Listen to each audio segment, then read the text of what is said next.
Sometimes you don't want competition. You just want a good story, a good world, and a game you can enjoy at your own pace.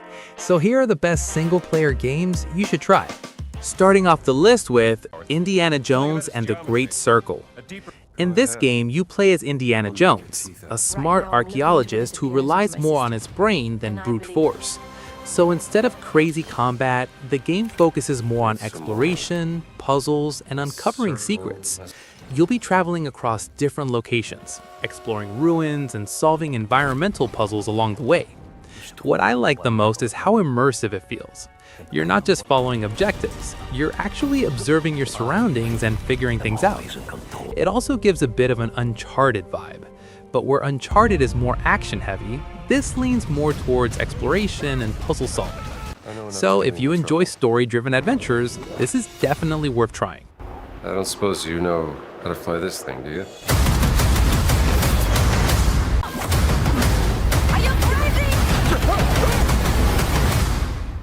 Uncharted 4: A Thief's End?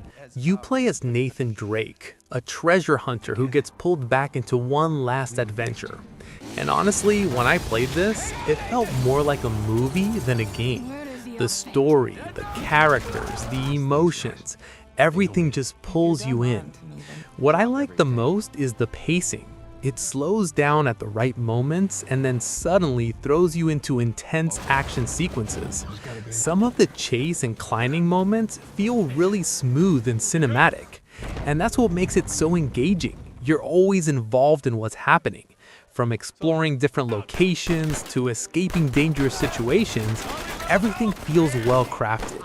So if you want a game with strong story, great characters, and cinematic gameplay, this is definitely one of the best single-player experiences.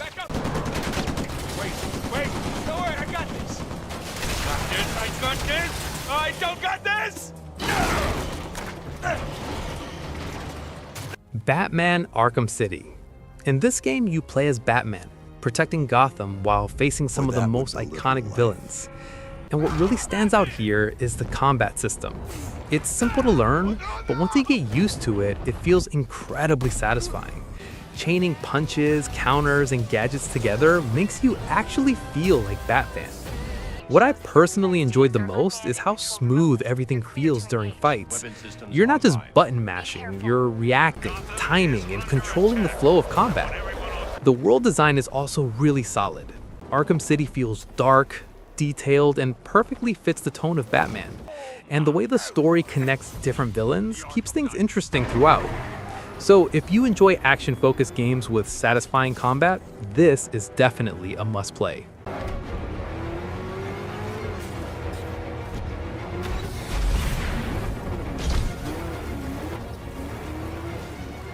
Assassin's Creed Odyssey.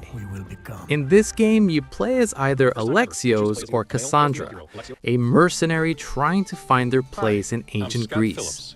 And honestly, this game is all about freedom. The world is huge, and there's always something to do, from exploring islands to taking on side quests, or just sailing across the sea. You can easily lose hours without even realizing it. What I personally like the most is the RPG system. You can build your character in different ways, whether you prefer stealth, combat, or a mix of both. And that actually changes how you approach missions. The world itself also looks beautiful, especially the landscapes and cities. But yeah, it's a long game. So if you enjoy big open world experiences and don't mind spending a lot of time exploring, this is definitely worth playing.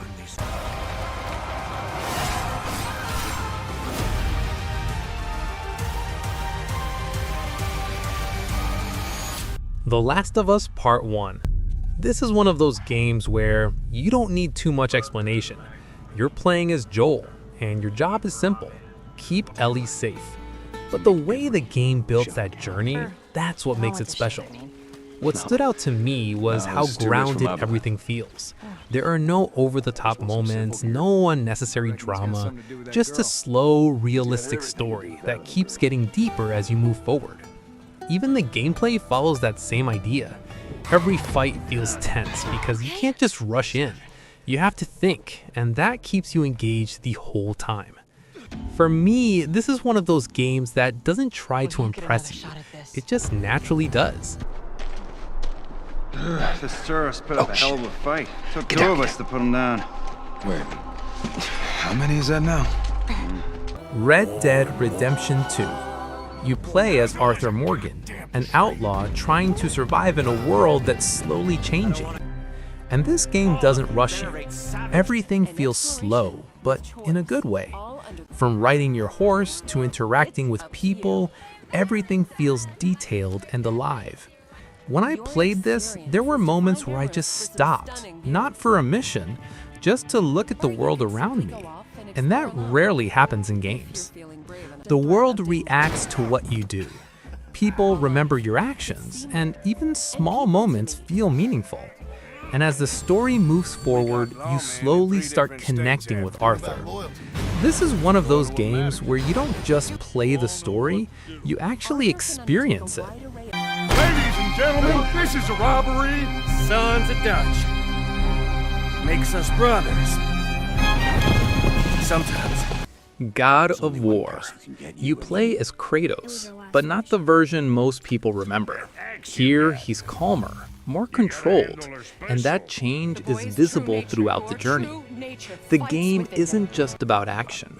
It's about the relationship between Kratos and his son, Atreus, and the way that bond develops feels natural as you keep playing. When I played this, I didn't expect a story to hit this hard. It starts simple, but slowly becomes something much deeper. The combat also stands out. That Leviathan axe just feels incredibly satisfying to use. Every throw, every recall, it just clicks. And once you get used to it, you actually start enjoying even small fights. This is not just an action game, it's a complete experience.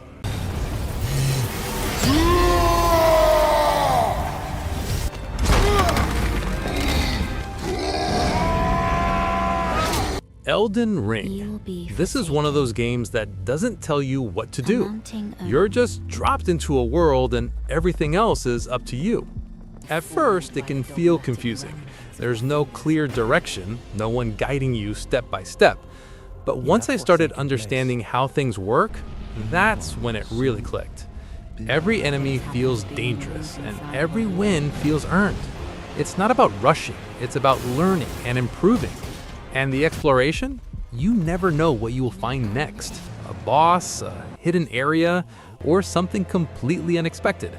That unpredictability keeps you engaged.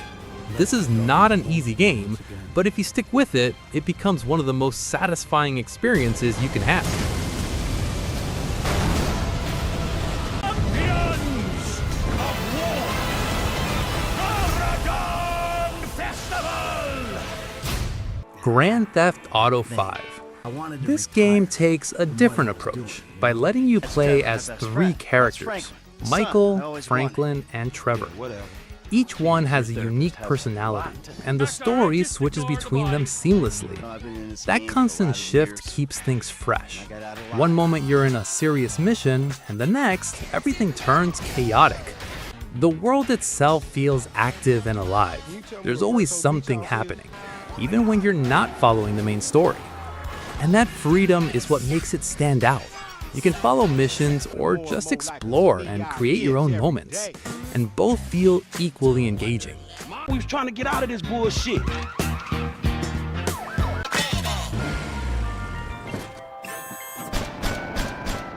God of War Ragnarok. This is a direct continuation of Kratos' journey, but everything feels bigger and more intense. You still play as Kratos alongside Atreus, but their relationship evolves further here. It's not just about guidance anymore, it's about understanding and conflict. The story takes a deeper approach, with more emotional moments and higher stakes throughout. Combat also feels more refined. You get more abilities, more variety, and fights feel more dynamic. It doesn't try to change everything, it builds on what already worked and improves it, which makes it a very strong sequel overall. You let it.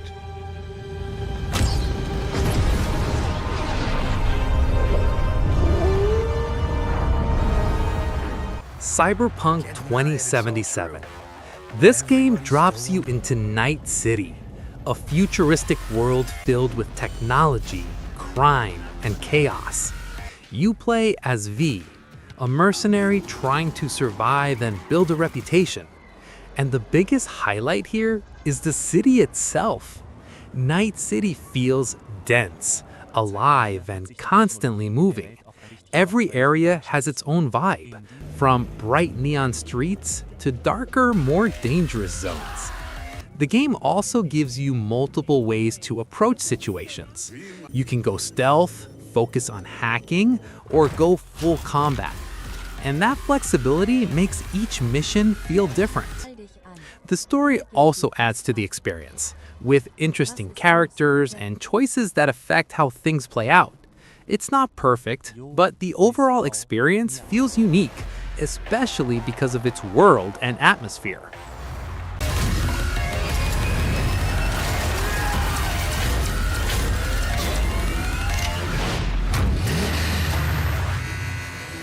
Ghost of Tsushima.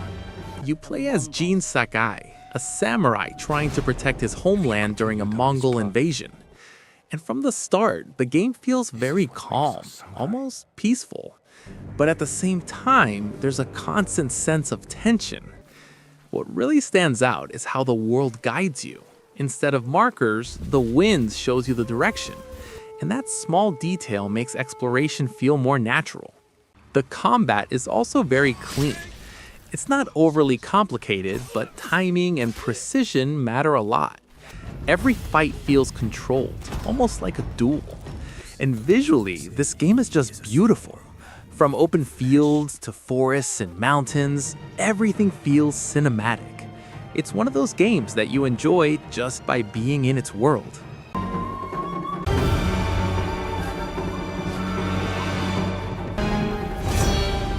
I am samurai. Stalker 2: Heart of Chernobyl. This game throws you into a dangerous and unpredictable zone where survival is the main focus. You're not a hero here, just someone trying to make it through. And that's what makes it different. The world feels harsh, resources are limited, and every decision matters. You have to be careful because even small mistakes can cost you. The atmosphere also plays a big role. It's quiet, but that silence always feels tense. You never know what's coming next, whether it's enemies or something unexpected. That constant uncertainty keeps you on edge. This is not a relaxed experience. It's slow, intense, and focused on survival. Here's your bolt. Where the hell would I need a bolt? Take a look around. Kingdom Come: Deliverance 2. This game takes a very different approach. It focuses on realism more than anything else. You're not a powerful hero here. You're just a normal person trying to survive in a medieval world. And because of that, everything feels more grounded. Combat is not easy. You can't just rush in and win. You have to learn, time your moves, and be patient. Even basic things like progression feel slower and more realistic. The world also reflects that same idea. It's not flashy, but it feels believable. Every action has weight, and every mistake matters. This is the kind of game that rewards patience and understanding.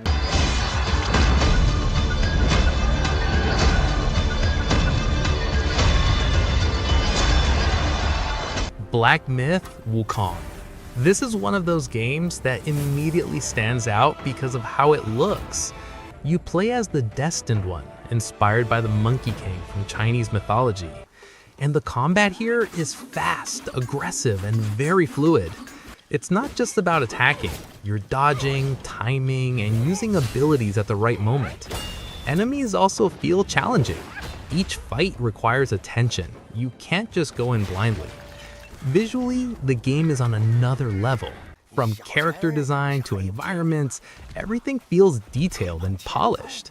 It's the kind of game that keeps your attention just by how it looks and plays.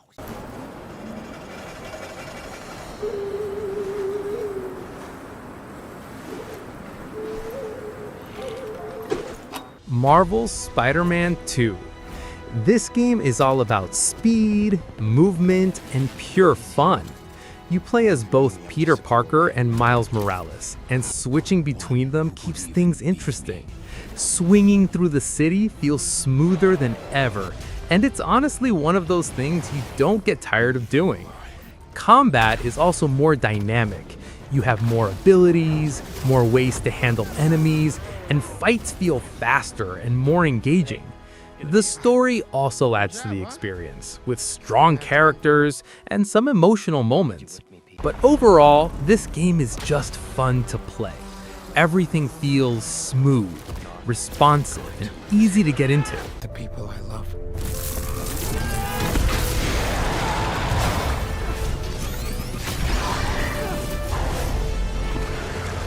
Fallout 4. This game drops you into a post-apocalyptic world and then just lets you decide what to do. There's a main story, but you don't have to follow it immediately. You can explore, take side quests, or just wander around and see what you find. The world feels open and full of possibilities. You also get systems like crafting and base building, which add another layer to the gameplay. It's not just about fighting or completing missions. It's about how you choose to play. And that freedom is what makes the experience stand out.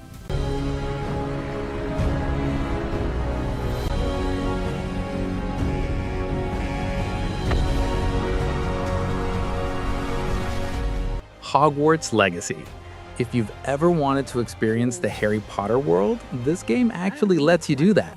You play as a student at Hogwarts, learning spells, exploring the castle, and discovering secrets. But it's not just about nostalgia. The game gives you a full open world experience where you can explore beyond Hogwarts as well.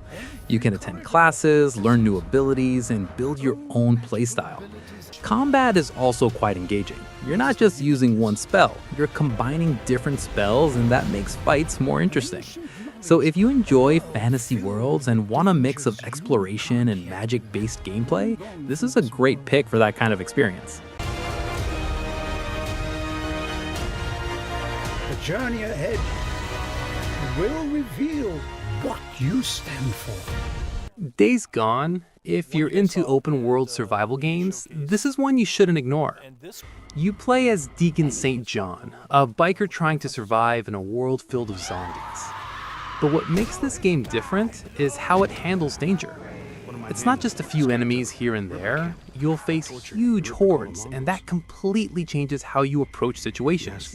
You can't just rush in. You have to plan, use your surroundings, and manage your resources carefully.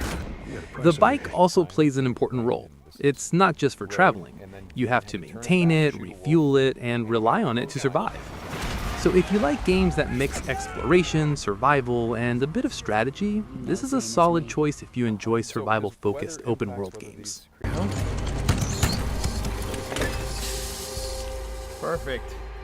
Just perfect. Detroit: Become Human. If you're someone who enjoys games where your decisions actually matter, this is one you should pay attention to. This game is not about combat or fast gameplay. It's built around choices, and every decision you make can change the story completely. You're playing as multiple characters, and each one has their own perspective. So instead of just playing, you're constantly thinking about what to do next. And the interesting part is, there's no perfect choice. Every decision has consequences, and you have to live with them. That's what makes it engaging in a different way. So if you want a game that focuses more on story and decision making, this is definitely worth trying. Look what you did! You were designed to serve humans, not kill them! Now it's my turn to decide.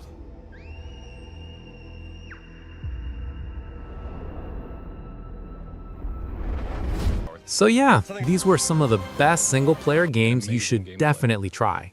Let me know in the comments which game you're planning to play next, or which one is your favorite.